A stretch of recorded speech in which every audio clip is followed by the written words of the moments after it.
Bonjour les amis, et nous nous retrouvons donc pour l'étude de la paracha de Kitavo avec les enseignements du Rav Noam Perel dans son livre Azmana la paracha. Et nous commençons donc par le verset. Tachat asher lo avalta et Adonai Elohecha b'simcha b'tuv levav berov kol, v'avalta et oivecha asher yishalchenu Adonai bach bera'av v'tzama be'erom v'chosar kol.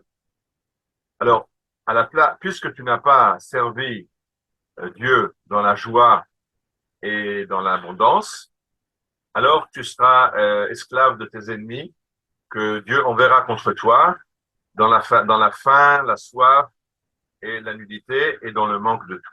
Donc la Torah nous précise que on doit servir Dieu dans la joie et sinon ça peut être terrible. Alors là-dessus le Midrash nous dit la chose suivante. Lo ratzitem leishtabed lashamayim, haratem ishtabdim lifnei goyim. Vous n'avez pas voulu servir Dieu, alors vous allez servir les nations. Lo ratzitem lishkol shikle shamayim, beka la gulgolet, haratem shoklim tetvav shkalim bemalchut oivechem. Vous n'avez pas voulu payer l'impôt du demi-shekel à donner chaque année au temple, alors vous donnerez 30 fois plus comme impôt à vos ennemis. Je rappelle aussi que dans toute l'histoire, nous devons payer des impôts spécifiques aux juifs, en plus des impôts que chacun devait payer. Dans les pays arabes, la jizya, dans les pays chrétiens, d'autres impôts, mais toujours des impôts spécifiquement juifs pour le droit d'habiter parmi les nations. Lo ratzitem letaken et adrachim ואת הרחובות לעולים לבית הבחירה, הרי אתם מתקנים את הבורגנות העולים לצורכי מלכים. Vous n'avez pas voulu entretenir les routes qui mènent à Jérusalem pour les pèlerinages au temple, alors vous allez travailler à l'entretien des routes qui mènent au pavillon de chasse des rois et des nobles dans les pays d'accueil. וכן הוא אומר, et c'est ça que dit le verset, תחת אשר לא עבדת את אדוני אלוהיך בשמחה ובטוב לבב, ועבדת את אויביך בשנאה. Vous n'avez pas voulu servir Dieu dans la joie, vous servirez vos ennemis dans la haine, vous serez haïs par vos ennemis. Puisque vous n'avez pas voulu servir Dieu habillé, vous servirez vos ennemis nus. Je vis en Pologne, tout le monde se rappelle les photos de ces juifs dans les camps de concentration en pyjama rayé avec des sabots en bois. Tu n'as pas voulu servir Dieu dans l'abondance, tu serviras tes ennemis dans le manque de tout. Et de nouveau, je reviens vers la Shoah, où effectivement, les choses les plus simples, on ne les avait pas. Alors ça, c'est le verset et la façon dont le Midrash nous l'explique. Et là-dessus, le Rav Perel nous dit la chose suivante. Combien de fois avons-nous voulu économiser la tzedaka? On était un peu radin, on n'a pas voulu donner de la tzedaka comme on aurait pu le faire aux pauvres. Et alors, on s'est retrouvé à payer des frais médicaux, acheter des médicaments, des traitements. Et cet argent, on l'a dépensé. Au lieu de le dépenser en le donnant à la tzedaka, on l'a dépensé en frais de santé. Kama pamim zman shinunam lashkia belimut Torah matzanu mebazbazim v'itvatzut v'musachim. Combien de fois on a voulu rogner un peu sur le temps d'étude de la Torah et on a perdu notre temps à courir les garages pour réparer notre voiture. Combien de fois on n'est pas allé porter une épaule secourable à nos amis et finalement on s'est complaint dans nos problèmes à nous.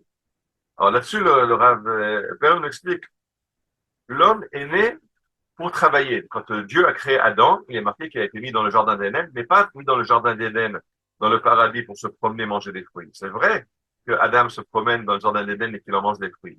Mais il y a marqué dans le verset, Dieu a mis l'homme dans le jardin d'Éden, le Ovda ou le Shomra, pour y travailler et pour le garder. C'est-à-dire que l'homme doit travailler dans le monde. On n'est pas seulement en touriste, en visiteur, en vacances, on a un rôle, on a un travail à faire dans le monde. Et le choix qu'on a n'est pas de travailler ou pas travailler, c'est juste quel genre de travail on veut faire. Est-ce qu'on va faire un travail agréable dans la joie ou est-ce qu'on veut faire un travail pénible dans la douleur? Servir Dieu dans la joie en Eretz Israël ou servir nos ennemis en galoute et dans le manque total. Alors, là, je voudrais ajouter quelque chose qui est un peu personnel. Je ne viens pas avec une source écrite, mais je pense qu'il faut comprendre ça. C'est que quand Dieu met Adam dans le Gan Eden, il lui a pas dit « je te mets dans la yeshiva ». Manitou disait ce n'est pas que Dieu a créé une yeshiva et puis il a fait un monde autour.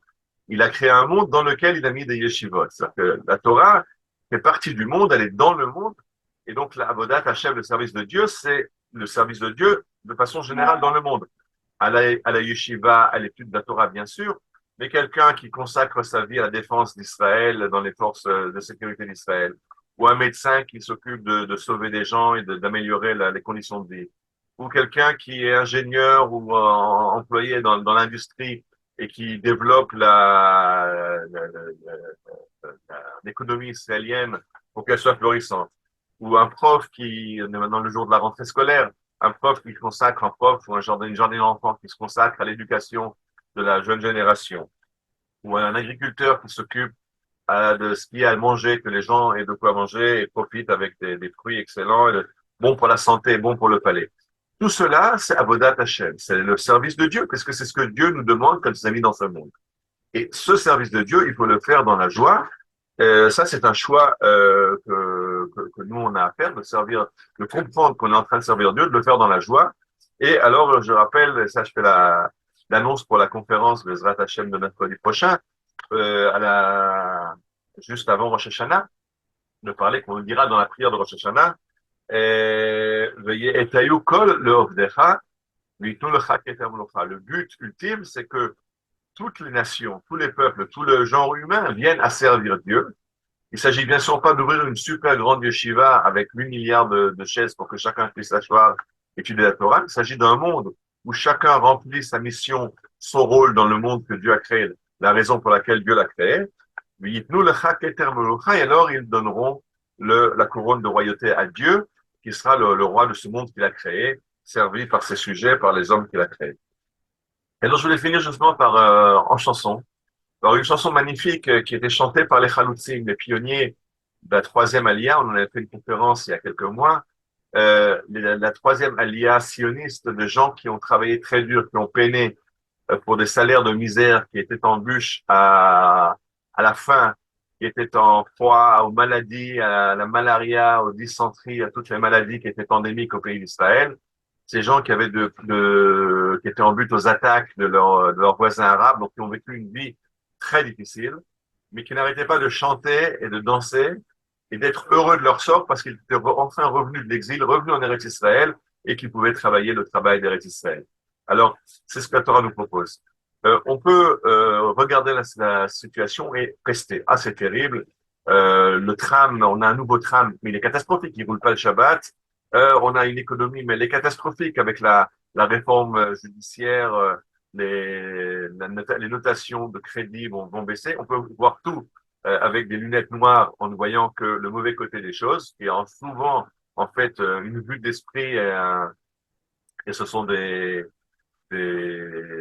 inventions de l'esprit, c'est pas du tout la réalité sur le terrain, ou voir que Baruch Hashem, le métro commence à rouler, Baruch Hashem, notre situation économique n'a jamais été aussi florissante que ce qu'elle est en Eretz Israël. Alors je finis par ce chant des Chalutzim.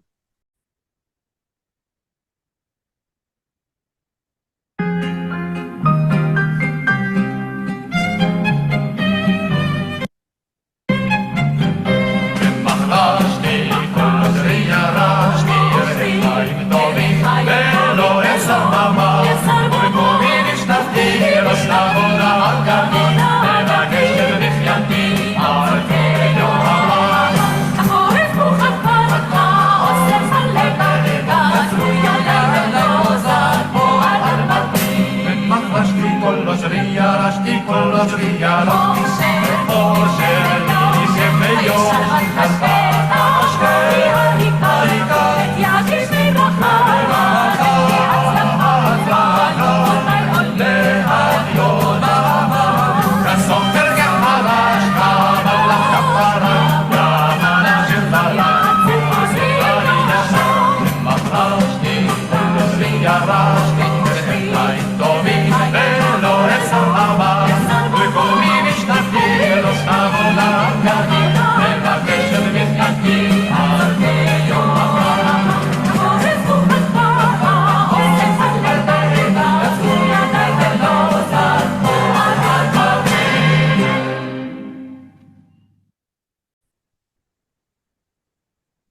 Merci au Khaloutsim pour cette chanson extraordinaire où il chante dans la joie, la joie de travailler la terre d'Eretz Israël, où il ne manque de rien, où il n'a aucun souci, alors qu'en fait, il manquait de tout, objectivement.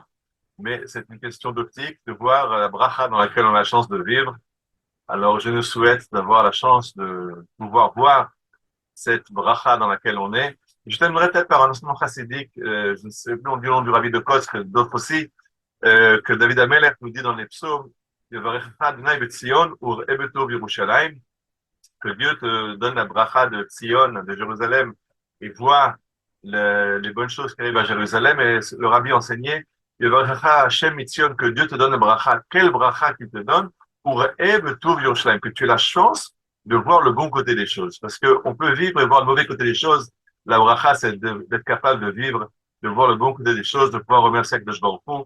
Et c'est ça l'enseignement principal de cette paracha, qui est une des dernières de la Torah. Avant que Moshe quitte la scène, il nous laisse son testament, de comprendre que le monde a été créé par Dieu, le monde est bon, et on est là pour remercier Akadosh Baruch Hu de ses brachot. Shabbat shalom.